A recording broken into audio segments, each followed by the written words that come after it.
What is up, people? Van from Vaniverse Gaming Channel here with another video on Conan Exiles. Today's video, we're going to cover the weapons and armor that each of the different altars and religions can give. In my last video, you can click on the little eye in the top right-hand corner if you want to watch it. I ranked all of the different religions in Conan Exiles from worst to best, and I still stick by that even with the weapons and armor brought in. A lot of people argued that Mitra was a better religion because of the spear, but they just nerfed the spear, so I feel like even with the spear nerf that we're still in the same order. You know, Yogg and Mitra might switch, but in my opinion, I still want to keep it the same. So if you want to check that video out, just click it in the top right-hand corner. You'll see that little thing. It'll get you to that video. A couple things we want to bring up from the last video on religions that I did miss is that I talked about ambrosia that you get from the Mitra Tier 1 altar, and I said how it doesn't provide food and water along with the heal, and the Yogg meat is better. I made a mistake as the ambrosia is actually a potion, and so you can stack it with food, so it gives you a double heal. So having a Mitra altar just to get the ambrosia is still a really good idea. And then I also made a mistake on the Derketo altar talking about the elixirs of freedom. Not only does the elixir of freedom remove cripple, but it also gives you an increased stamina regen and increased stamina, which is super, super good. And it lasts for like 20 minutes because it's an elixir and it's not a potion. So another really good reason to have at least a tier 1 Derketo altar as well. Another thing to point out about the Derketo altar instead of everything else is that I believe that the things you harvest for Derketo, they don't have a decay. So like hearts and stuff, they have a timer on them, but if you look at the Derketo altar, they do not. So I believe I have some in here. So you can see if I take this out, it has 6 hours and 22 minutes. If I take this out, it has an hour 20. The Sacred Blood, yes. That, yes, and that. So all of these, except for Ymir's Ice does not expire. And this one doesn't. The slivers don't expire. So basically that's the one benefit to Ymir and Derketo is that they're the things you harvest do not expire. So I wanted to clear that up. So now let's talk about this video. What we're going to do first is we're going to cover the armors. We're going to cover some of the low tier weapons that you get when you first make a tier 3 altar. And then we're going to cover the level 60 epic weapons and rank them against all the other weapons. And then I'll explain to you guys why I really don't use them and pick them up. So let's get started here. So first things first is there is the gear that you can get from each of the different religions. Now, each one of these has... None of them really have a benefit to me. So they're all light armor. So this whole Derketo set is light armor, just a basic light set. To me, I think it's all for the look of it. And I think a lot of these armors are meant just to show your faith to whatever your particular avatar is, your god. Except for this. The C-type mask is the one that people told me to mention that I didn't include because I was going to make this video. And this mask here is basically a sandstorm mask. So a sandstorm mask prevents you from taking damage in a sandstorm and also from taking damage from noxious gas. So if someone throws a gas orb at you or you're running around over where you harvest brimstone, which is on the map right here, this whole section right here, you can run around with this mask on. The great thing about this mask is you get it with the level 2 altar, which is only level 20 to make. And on top of that, the cost of it is much cheaper. So you can see to make this, it's 5 hearts, not a big deal, some plant fiber, piece of cake, and then a light padding, which I believe is some twine and some hide. Where if you're going to make the actual sandstorm mask, I believe it's like 30 steel bars. So this is definitely cheaper. You can get it earlier. So it's another benefit to having a set altar is to be able to produce these masks at a cheaper and earlier time than you can the sandstorm. Now, when it comes to Ymir stuff, again, another broken thing. If you notice, it gives you the heat protection against heat, like all these other pieces do. I feel like this should be protection against cold. So just another reason why Ymir is just not even worth taking. Mitras, you only get 2 pieces that you can make, and then I believe you can also get 2 pieces as drops off of some of the followers of Mitra. The mask is silly. It's just more to show, hey, you're a big Yogg follower. So that's pretty much it. So of all the armor that you can get, really the best one is, again, Set and the C-type mask. Now let's talk about the weapons. So each one of these 4 weapons are learned as soon as you make a tier 3 altar. So these are not the epic weapons. The epic weapons you have to learn separately, and you have to be level 60. These are learned at level 50 as soon as you unlock one of these big altars here. So you can see right here, you have the Lust Taker. This is the epic weapon, okay? So this is not what we're talking about. So if you come over here to this one, you can see you have this, and then you have this one right here, this Phoenix Engraved Sword.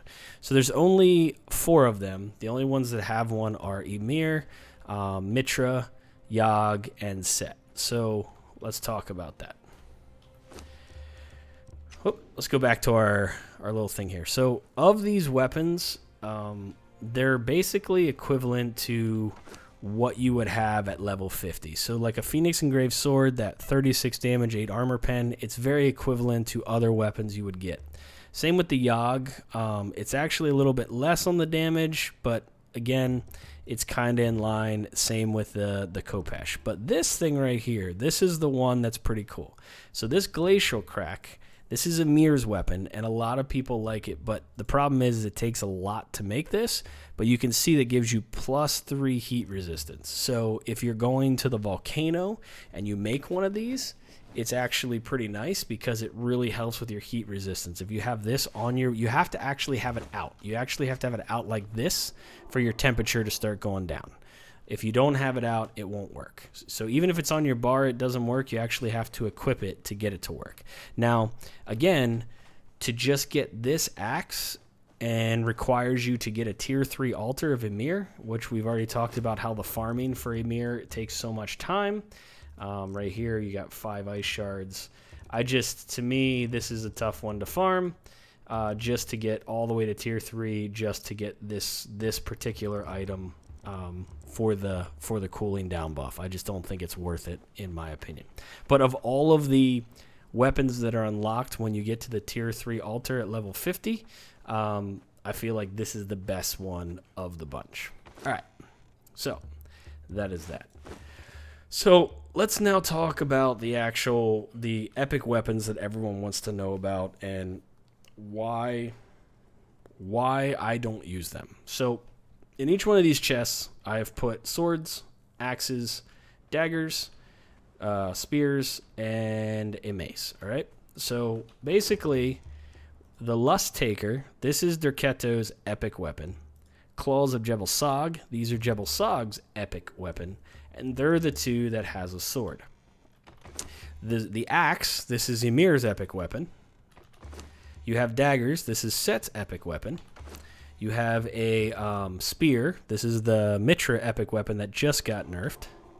And then right here you have a Tenderizer, which is the Yogg epic weapon. So all of these require level 60. If you go into your feats right here, and you see, and you click on religion, and you click right here, when you click on this, level 60, that's what unlocks these. So you actually have to have this open. So you don't get it just by unlocking the altar at level 50. You actually have to unlock this extra thing to get this epic weapon. So now here's the thing. Each one of these epic weapons costs a lot to make. It's 20 star metal bars, 4, I think, shaped wood, and then you need 50 manifestations to make every single one of these. Now, as people pointed out in the last video, the spear was crazy. It was like 63 damage and whatever the armor pen was. So it was literally the best spear in the game, which is why people were saying to put Mitra ahead of everybody else. Now, if we look at the spears, you'll see it took a nerf. So now it's at 50 damage, 9 armor penetration. So it got nerfed pretty good. So that is why if you take and compare all the weapons here, let's start here. So let's just talk swords, okay? So Jebel Sog, granted, the claws are pretty interesting. They have a cool attack. First, you have to learn the Jebel Sog altar, and you have to go, and then you have to get the manifestations to get these. The second thing is these expire in 32 minutes right here. You can see, I think it's 60 minutes. I don't know what the exact time is, but they expire. So as soon as you put them on your bar, and as soon as you start cranking on them, that timer goes down. You can see it, 36, 35. So they have a time limit on them. You can't use them all together. But the attacks on them are extremely fast and extremely interesting. If you look at the damage, you're at 51 and 9 armor pen. Now let's look at Derketos.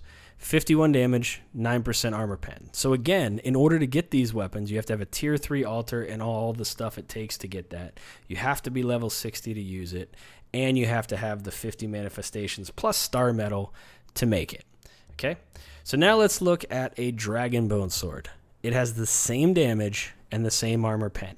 Now the difference is a Dragonbone sword, you have to be level 55 in order to unlock this. You just have to dive into this thing, click on it, and what you need to farm this is bone from a dragon. So you can kill little dragons very easily, and they drop the horns and the bone that you need over in the unnamed city.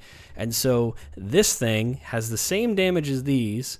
You can get it at a lower level, and on top of that, you don't have to farm a giant altar and all that. So this is why a lot of people don't talk about the weapons for these, because they're just not worth getting. This thing here, its biggest downfall is its durability, 712.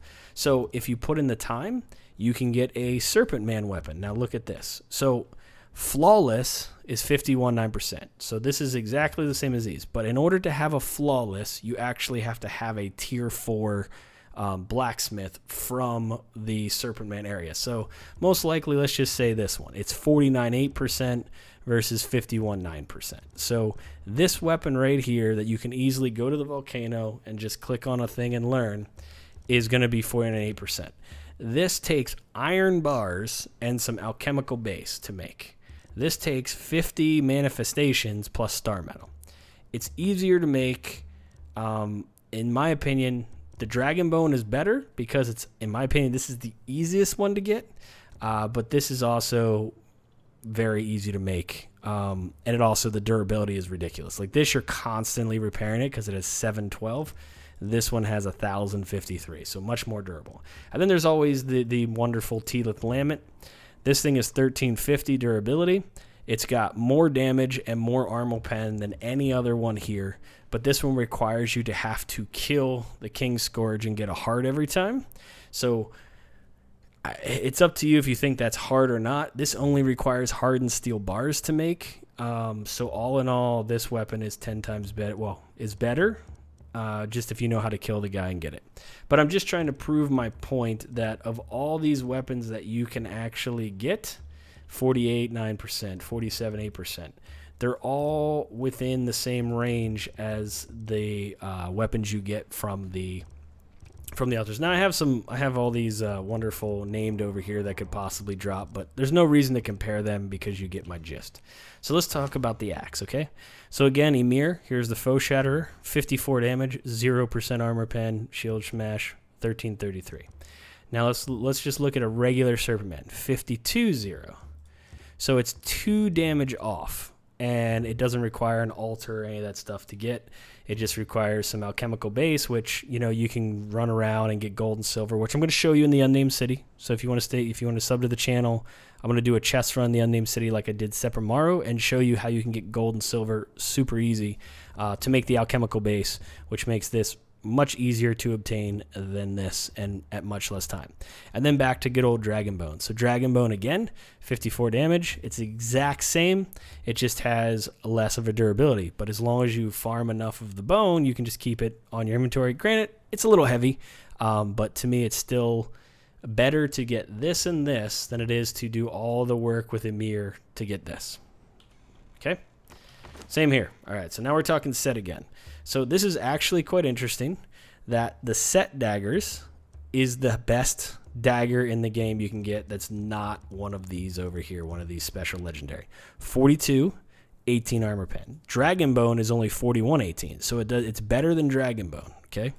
1 point, though. And then you look at the Flawless Serpent Man. This is 41, 19, so technically, because of the armor pen, you could argue that this one might be a little bit better, but you also have to be flawless for this. So if you look at all of these here, 39, 17, you can look. This is actually the best daggers in the game that's not a legendary. So you might then again argue that set is still again the best religion because the weapon that you get is actually better than this. So if you're already farming everything else in order to raise set, why not get the snake bite?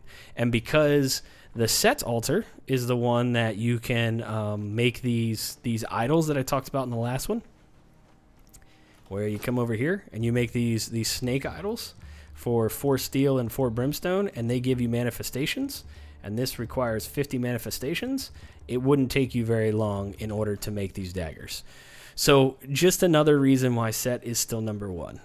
There you go. All right, so now let's talk about the spear. So everyone was talking about this good old spear. It got nerfed. It's now 50 damage, 9%, okay? So let's look at Dragonbone again, 51, 9%. Durability, it's off by, what, 200? So it's not nearly as big of a deal. What? Yeah, 350, I guess, 250. It's not nearly as big of a deal on this. This has a huge durability anyways. So it just makes it that the Dragonbone spear, the ease to get it and everything is just better than this. In my opinion, it's just easier to farm. You get it at an earlier level. It's just worth it compared to this. Now, before, I will agree with everyone, this was the best staff in the game, or spear in the game, and now with its nerfed, it's maybe changes the fact that it's not really worth it. Okay? And then you can see that here's the Serpent Man we talked about, 49 versus 50, and 1 less percent armor pen.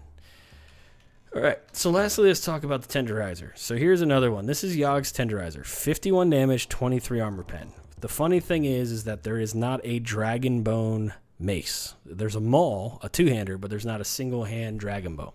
So if I look at it, the only ones I really have comparison to is the Serpent Man. So the Flawless is 51-24. This is 51-23. So again, if you don't have a tier 4 blacksmith that can make this, and you're down here, you're at 49-22 versus 51-23. So technically, that Tenderizer is the best mace in the game for Yogg. So you have the best mace in the game, and it's for another religion that I feel is in the top there. So that's that. So if I go back through what we talked about here, the reason why you don't see a lot of people talking about the armors and weapons of the different religions is because the armors are meant for the look, and the weapons really aren't worth it compared to other legendary weapons that you can get in the game much easier. Now, the only ones that seem to not talk about that is going to be the Snakebite, because that's the best daggers in the game, and the Tenderizer. It's the best mace in the game. Other than that, Dragonbone's easier to get. The Teelith Lament is pretty easy to get, but not as easy as like a Dragonbone. So that is why a lot of people don't talk about it. The only one they talked about was the staff of Ephemeritris, whatever. And now that they nerfed it, there's no point. So I just wanted to cover this because I didn't, and a lot of people asked questions on this. If you guys have more comments, put them in below. If I missed something, put them below. But I just wanted to make sure that I covered that so you guys could have that. This is Van from the Vaniverse Gaming Channel. Thanks for watching. Cheers and peace out.